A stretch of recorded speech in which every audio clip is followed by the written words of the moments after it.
Welcome to the deep dive. Today we're taking a scalpel to a really critical piece of source material. It's the Outlook 2026, and it's titled The Interpretation Game. And that name isn't just clever marketing. No, it's basically a warning. If you're an investor who's looking for certainty next year, well, the sources are pretty clear you're going to be profoundly disappointed. That's really the core challenge, isn't it? I mean, on the surface, things look fine. Equity and bond markets have performed solidly. Right. But when you look beneath the hood, the situation is precarious. You've got two huge warning signs lurking. First, government debt levels that are just structurally unsustainable. All across the board in major economies. Exactly. And second, a U.S. equity market that's so concentrated, driven almost entirely by the AI boom. So our mission today is pretty straightforward. We need to pull out the specific insights from this data so you can practice sound risk management. This is not a time for passive investing. Not at all. It demands thought, strategy, and, most importantly, diversification. Okay, so how do we play this interpretation game? We're going to break it down into four central interconnected themes. First, we'll dissect the U.S. economy, the engine of global growth. Then we'll look at the strategic leverage China holds. And after that, we have to plunge into the psychology of the AI boom.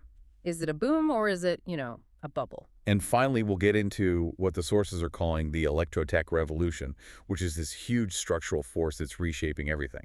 So let's start where global capital flows start, the United States. It's still the North Star for investors, but the light is moderating. Forecasts show 2026 GDP growth cooling to about 2.0%. And CPI inflation is just stubbornly stuck at 3.0%. And the only reason the U.S. is managing to maintain even that moderate growth is something the sources call the AI tailwind. Yeah, and it's hard to overstate just how big this tailwind is when analysts actually strip out the economic activity that's generated by the AI infrastructure build-out. Both direct and indirect. Right. The calculation is striking. The U.S. economy might have stagnated or, maybe even contracted in 2025 without it.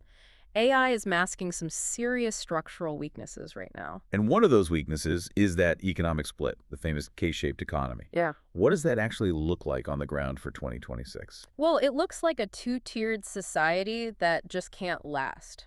The data shows the top 20% of wealthiest U.S. households now account for roughly two-thirds of all personal spending. Two-thirds. Wow. They're driving everything: consumption, services, asset prices. Meanwhile, you've got the bottom 80%, the broad, middle, and lower classes who are really struggling with wage stagnation and high debt.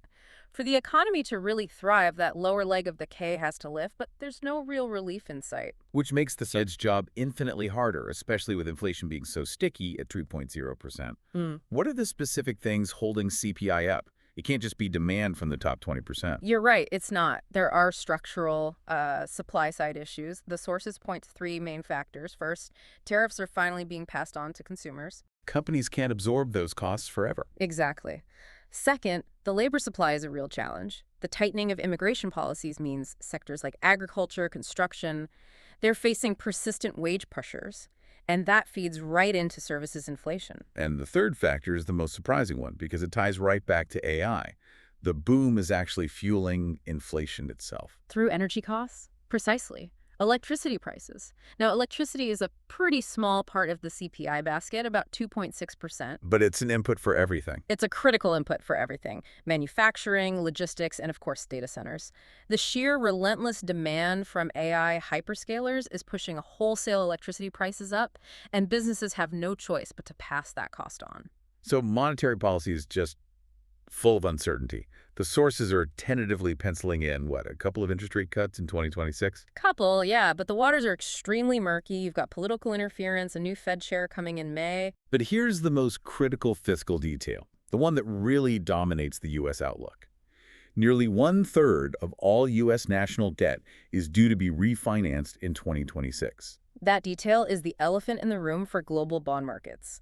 I mean, when a third of your entire national debt rolls over, every single basis point increase in borrowing costs. It translates into billions. Tens of billions of dollars in new interest payments. And with the U.S. fiscal deficit projected at 7% of GDP, this refinancing schedule makes the government incredibly sensitive to market swings. So a moderate spike in bond yields could just crowd out other essential spending. It could, very quickly. It makes fiscal health the central political topic of the year. Okay, that sets a pretty turbulent stage. Let's look across the Pacific now to China's balancing act. Growth is moderating there too, down to 4.0%, and they're fighting deflation, with CPI forecast at just 0.8%. China is attempting this massive, historic structural transition. They're trying to move away from decades of relying on exports and property development. And moving towards green tech, AI, and domestic consumption. Right. But that transition is proving to be incredibly difficult, mostly because they have to convince their own population to spend a lot more. And that's reflected in the data. Private consumption as a share of Chinese GDP was only 40% in 2024. For comparison, the U.S. is at 70%. A massive gap. And it's rooted in these deep cultural and, institutional factors. Decades of a minimal social safety net has created this powerful saving culture. People save for everything because the state provides very little assurance. You can't change that behavior overnight. No. But China does have significant strategic leverage on the world stage, which is why you have to pay attention. You're talking about their dominance in critical material. Exactly. China controls something like 70% of global rare earth production, and rare earths are essential for everything from missiles to EV motors. And they're willing to use that leverage. They are. The sources note China's willingness to weaponize these exports. We saw them tighten supply in 2025 right after new U.S. tariffs. This isn't just trade policy, it's a strategic geopolitical tool. Okay, let's head west and look at Europe and the UK. For the Eurozone, 2026 is being described as the first step on a long journey of modernization. The big news here is Germany's stimulus plan. This is a major structural commitment. We're talking about a 500 billion euro plan over 12 years to modernize Germany's infrastructure, especially digitization and energy grids. And a big chunk of that is coming soon. A huge chunk. Nearly a fifth of it, around 100 billion euros, is expected to be deployed in 2026 alone. That provides a really necessary positive jolt to the otherwise slow-moving Eurozone economy. But Europe's political landscape always seems to be at a drag. The sources call political instability a feature, not a bug. Yeah, and you've got two major friction points to watch. First, France is really struggling with its fiscal deficit. It's above EU limits. It's creating market volatility, Raising the risk of rating downgrades. Absolutely. And second, Germany's own coalition government is fragile. They're fighting internally over spending, which could slow down that massive stimulus plan. And the UK. By comparison, it's less dramatic. The economy is moving slowly. 1.4% GDP growth, with inflation finally hitting that 2.0% target. Yeah. A lukewarm cup of tea, as the sources say. It is, but there's a clear investment opportunity there. The UK market is currently trading at one of its widest valuation discounts to global peers in, I think, 2 decades. So it's cheap. It's cheap, and it's full of global cash-generative businesses. That disconnect makes it a fantastic diversifier, a defensive income play for portfolios that are just overloaded with U.S. megacaps. So if the discount is that obvious, why isn't the market already flooding in? What's holding it back? Well, that's the interpretation game right there, isn't Yeah. it? The inertia comes from lingering uncertainty, worries about Brexit friction, political instability, and just a lack of conviction about its future growth compared to the U.S. It requires you to do some deeper bottom-up analysis. To separate the political noise from the underlying value. Exactly. Okay, let's pivot to the defining market debate. AI. Is this a boom or is it a bubble? We can use that classic psychological framework from Charles Kindleberger displacement. Boom. Euphoria, crisis, panic. And it certainly feels like we're deep in the boom and euphoria phases, especially when you look at the concentration risk. The numbers are just staggering. In 2025, the Magnificent Seven companies contributed over 40% of the S&P 500's total returns. 40%. That is an incredible concentration. It's unprecedented outside of a crisis, and it creates immense fragility in a typical portfolio. But the sources offer strong this time is different arguments, suggesting this isn't just the dot-com era all over again. And that's the critical nuance. Unlike those late 90s startups, today's AI leaders are deeply profitable. They're cash generative. They provide essential infrastructure. And crucially, they're financing their own massive capital spending projected to hit $500 billion in 2026 for hyperscalers, Right. mostly from their own cash flow. Right. They're funding a revolution with real money, not speculative debt. But that success comes at a price. These companies are now, as they say, priced to perfection. The bar for disappointment is astronomically high. It is. And if you think about technological depreciation, the time horizon for returns is incredibly short. The useful life of a cutting-edge GPU for frontier AI might be as low as 3 years before it's obsolete. So that massive spending needs to generate returns now, not in a few decades. Exactly. A slight slowdown in adoption, one misstep in execution, and you could see a brutal reassessment of valuations. Which brings us to the psychology of investing here. Volatility is normal. The S&P 500 has averaged a 14% intra-year drop in recent decades. The warning here is clear. Tried to call a bubble. It's rarely productive. You have to avoid the herd mentality. When your neighbor gets rich from one stock, your intuitive system one brain just screams at you to follow. But the advice is to engage your analytical system too, that slow, rational part of your mind. You have to make decisions based on value, not emotion.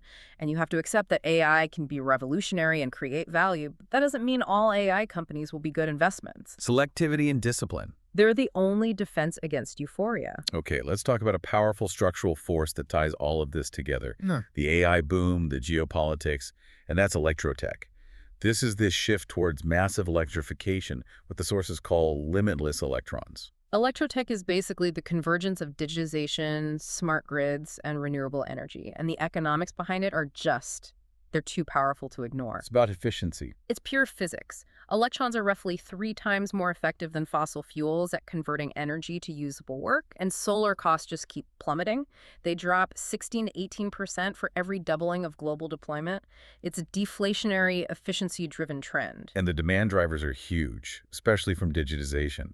AI and data centers alone are projected to consume nearly 4% of global electricity by 2030. That exponential demand is what's driving the second major structural shift, the rise of the new U.S. government industrial complex.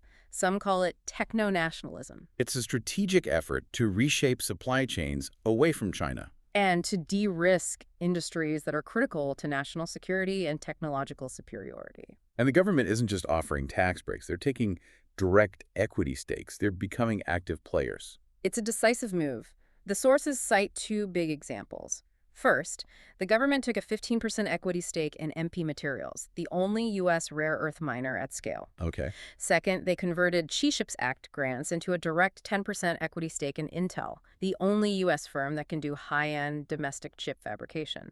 This ensures a trusted domestic supply of semiconductors. For AI and defense. Exactly. And it's interesting, private capital is clearly following the government's lead. J.P. Morgan committed $1.5 trillion to a security and resilience initiative to finance these critical industries. So private money sees that the government is essentially de-risking these massive projects.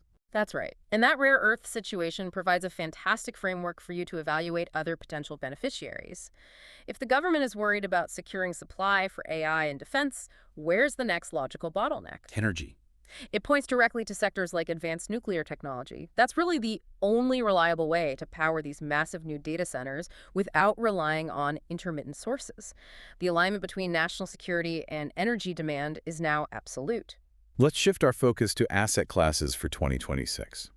For the bond market, the outlook is constructive, mostly because yields are above their 20-year averages. But that sovereign risk is still the main concern. It's the Achilles heel, especially in the Eurozone. France is the major source of volatility. Its debt-to-GDP ratio is over 110%, which has triggered major concerns about credit downgrades. So the credit strategy for 2026 has to be about quality. Quality and shorter duration. We prefer BBB and BB-rated medium-duration bonds. They offer a good balance of yield and stability in this kind of politically uncertain world. And what's the outlook for private markets in this high-risk world? Private equity is expected to stay robust. The key thing for 2026 is that it will shift into a buyer's market. The stalled deal activity we saw in 2025 is expected to clear out a lot of excess capital. Creating better entry points. Better entry points for disciplined investors? Yes. We'd highlight mid-market buyouts. They typically have less exposure to complex global risks and offer more attractive realistic valuations. And private credit. That sector grew massively, but it's so dependent on central bank decisions. Absolutely. The expected Fed rate cuts from late 2025 will be a major tailwind in 2026 because most private loans are floating rate. So when the base rate drops, their debt servicing costs drop immediately. Instantly. It improves their cash flow, makes repayment safer. So investors should keep prioritizing senior secured direct lending in resilient sectors, think enterprise software, specialized healthcare. Finally, let's touch on cryptocurrencies. The sources argue they're coming of age after what they call the Great Reversal in U.S. regulation in 2025. That regulatory reversal was systemic. It included prohibiting a U.S. central bank digital currency, the SEC dismissing major lawsuits, and crucially, major banks finally being allowed to custody digital assets. So the landscape shifted from adversarial to supportive. Explicitly supportive. But despite that new legitimacy, Bitcoin is still a classic risk-on asset. The correlation with equities surged to 0.47 in high volatility periods, and its beta is back in that 2.0 to 2.5 range. It still dances with the stock market. And we have to talk about the volatility. We do. We should acknowledge the supply mechanism, the halving cycle, which cuts new Bitcoin supply every 4 years. That's historically preceded major rallies. But while structural volatility is declining down from 111% in the first cycle to 47% now, you still have to have the stomach for crypto winters. And those winters can be long. History shows you could be underwater for periods lasting 28, 34, even 38 months. Patience is absolutely non-negotiable. So after this deep dive into ambiguity and opportunity, what's the synthesis? What does this all mean for the disciplined learner heading into 2026? Well, the year 2026 demands discipline and, really, above all, selectivity. You have to manage that concentration risk in U.S. megacaps by actively diversifying. We see opportunities in undervalued markets like the UK, parts of Europe, and some emerging markets. And the overall strategies. The overarching strategy has to be to anchor your portfolio in high-quality, cash-generative businesses that can withstand volatility and navigate this increasingly fragmented world. And that brings us right back to the central structural tension of the decade. We've talked about the massive capital spending by hyperscalers, the surge in AI infrastructure, and the U.S. government's push for technological independence. All of it hinges on one thing: a massive, stable, and resilient electricity supply. So, since AI data centers alone are projected to consume 4% of global electricity by 2030, the question for you to consider and explore on your own is this. If technological demand is running ahead of infrastructure supply, what unseen bottleneck, the reliability of the grid, the availability of transformers, or the political viability of advanced nuclear will ultimately define the success or failure of the AI and Electrotech revolutions in the coming years? Something to mull on until our next deep dive.